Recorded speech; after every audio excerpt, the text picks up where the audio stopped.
Conference. What, have we started? Yeah, we started. It's very informal. Oh, okay, good. It's obviously very exciting. It's sort of has, I wouldn't say it's crept up on me, but it's crept up on me. I mean, you know, we don't start real rehearsals, I don't think, until, what, December, January? Yeah, mid-December. Yeah, and so all of a sudden, you know, about 2 weeks ago, I first reading, and I said, oh, great, good. And then I promptly forgot about it, and then all of a sudden this week I'm thinking, wait a minute, we're having the first reading of the play with all the actors and, you know, staff, and so it's pretty exciting. And I actually sat down and read the play today a couple of times, and I hadn't looked at it probably in 4 or 5 months, since June. So, and I enjoyed reading it, yeah, so. That's a good sign. It is a good sign. There were a lot of it I thought, wow, this is pretty good. And then there were a couple of places I thought, this is a little stuck. But I think the positives outweigh the negatives. So, you know, I'm excited to dive in. Yeah. As a playwright, you're not writing in a vacuum. You're not writing for people to, you know, take it like a novel and sit down and read it. You're really writing for actors and the director, and you're writing for an audience. And so I've always compared it to the idea of, it's like, you know, you've created a football and you come out and say, hey, I have a ball, let's play. And so all of a sudden, you know, the game begins. And it's enormously gratifying to suddenly see a play start to take life. It's as it's meant to. You know, a play is not supposed to be on the page. A play is supposed to be on a stage, you know, with people and an audience. So the expectation of that is very, very exciting. I also enjoy the process. I really enjoy, you know, working with actors. I enjoy working with directors. I mean, I do believe it's an enormously collaborative process.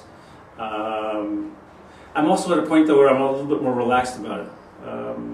Obviously, when you first begin, you're sweating bullets about everything. And what is that great thing in Shakespeare in Love, where he says, you know, it's somehow it works out. It works out in the end. It's a miracle, but it works out in the end. So, for better or for worse, it will work out in the end. When I first began as a playwright, I was probably at every single rehearsal.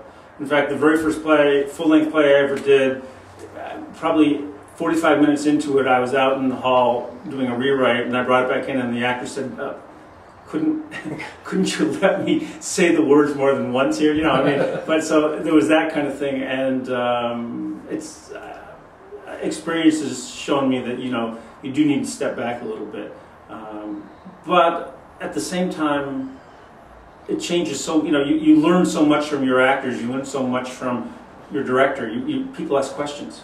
And you either need to be able to answer those questions and explain what it's about, or if indeed you cannot answer those questions, then you have to go and answer those questions yourself. So, when I began writing the play, I was thinking very specifically of La Jolla of San Diego. I had heard about people losing views, beautiful, beautiful views for houses that had been there 40 and 50 years, you know, up the coast, and just, you know, losing views because people came in, bought other houses, and built up, and things that had been there forever were gone. And yet, at the same time, as I started getting into the play, I realized the play is not so much about the loss of a view. It's really about the loss of a commons. You know, the idea of shared resource, the fact that a resource can be just almost abused. It can be so used and abused that all of a sudden it's lost, and it's lost for good.